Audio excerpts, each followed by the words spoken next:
দলের ১৫৭ রানের পুঁজিতে সাকিব স্পেল শেষ করেন মাত্র ৯ রান খরচায়। তবুও বাংলাদেশ জিম্বাবুয়ের কাছে হারল ৯ বল আগে। যেখানে সিরিজটা ছিল টিম কম্বিনেশন মেলানোর, সেখানে এই পারফরমেন্স স্পষ্ট করে টাইগার বোলিং ইউনিটের রুগ্ন দশা। খর্বশক্তির জিম্বাবুয়ে কেবল টাইগার বোলিং ইউনিট নয়, বরং ব্যাটিং কিংবা ফিল্ডিংয়ের করুণ দশাও চোখে আঙুল দিয়ে দেখিয়ে গেল। টি-20 বিশ্বকাপ যখন দরজায় করা নাড়ছে, তখন ক্রিকেটারদের এমন পারফরমেন্স আরও একটি বিশ্বকাপে ভরাডুবির শঙ্কা তীব্র করছে। শুরু থেকে শুরু করলে ছন্দে নেই কেউই। লিটনকে বিশ্রামে পাঠানো হলেও সৌম্য সরকার সুযোগ পাওয়া 2 ম্যাচে আত্মবিশ্বাসী ব্যাটিং করতে ব্যর্থ।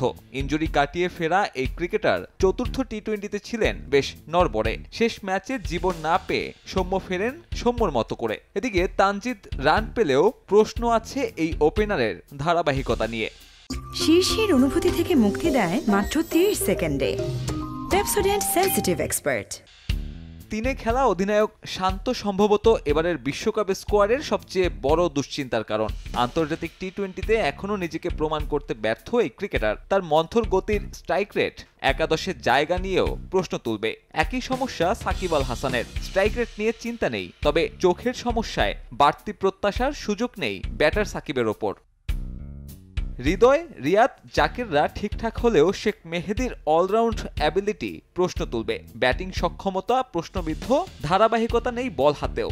একই অবস্থা সাইফুদ্দিনের। পেস বোলিং অলরাউন্ডার হিসেবে বাড়তি সুবিধা পেলেও পুরনো সেই রান খরচের স্বভাব আরও একবার টিম ম্যানেজমেন্টকে ভাবতে বাধ্য করবে।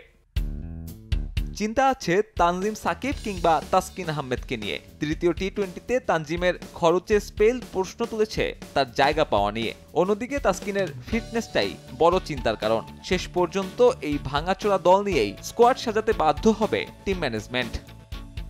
সাব্বির মিথুন, সময় সংবাদ।